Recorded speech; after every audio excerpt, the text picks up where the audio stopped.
Потрошувачот на финансиските производи и услуги е значаен сегмент во финансискиот систем, бидејќи неговото задоволство, доверба и финансиско здравје влијае на одржливоста и развојот на финансиските институции и на економијата во целина. Финансиските институции добро ги познаваат сопствените финансиски производи и услуги, за разлика од индивидуалните потрошувачи, односно физичките лица кои што ги користат овие финансиски услуги и производи. Тоа доведува до една нерамноправна положба која што е неповолна за потрошувачот, бидејќи станува збор за обем на информации, на знаење, на ресурси, каде што потрошувачите немаат доволно познавање. Воедно во денешно време, во услови на една ваква рапидна дигитализација, во услови кога имаме се повеќе софистицирани производи и услуги за користење, потрошувачот е оној кој навистина има потреба да има доволно информации за да може да ги користи придобивките кои што ги нуди финансискиот сектор и финансиските институции, но да биде свесен и за ризиците при користење на овие производи и услуги. Од тука Централната банка посветува особено внимание на заштитата на правата и интересите на потрошувачите кои се корисници на финансиските услуги. Под водство на Народната банка беше донесена национална стратегија за финансиска едукација и финансиска инклузија, во која поголем број на мерки и на активности всушност се насочени кон заштита на правата на потрошувачите, односно кон пренесување кон финансиските институции на потребата овој сегмент, овој аспект да биде секој пат земен во предвид кога тие ги прават своите политики, своите деловни одлуки, како и во меѓусебната комуникација што ја имаат со потрошувачите.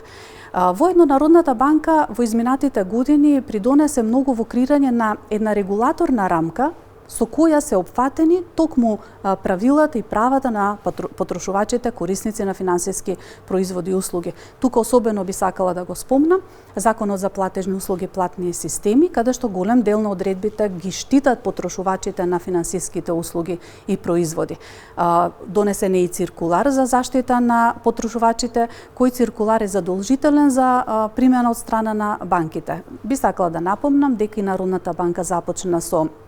спроведување на теренски контроли, на вонтеренско следење, се од аспект на тоа да ја поттикне заштитата на потрошувачите кај финансиските институции. Од тие причини е оформена и дирекција за заштита на потрошувачите и на финансиска едукација.